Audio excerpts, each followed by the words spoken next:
How to use the trowel and grow a garden on Roblox. Hey there, welcome back to our channel. So today in this video tutorial, we'll be discussing about using trowel and grow a garden in Roblox. So first of all, in order to use it, you need to equip the trowel. So open your inventory and select the trowel. Then select the plant.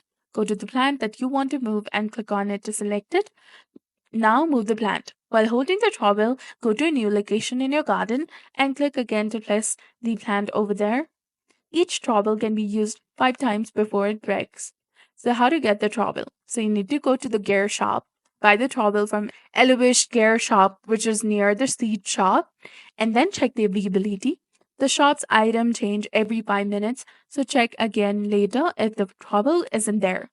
So each trowel costs 100,000 shekels and has 5 uses.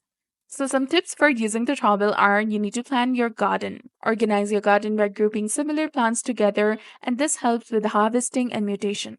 And after moving plants, put advanced or godly sprinklers nearby to help them grow and mutate better.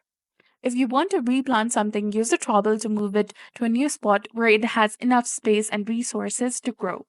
So that's all there is to it. I hope you found this video helpful.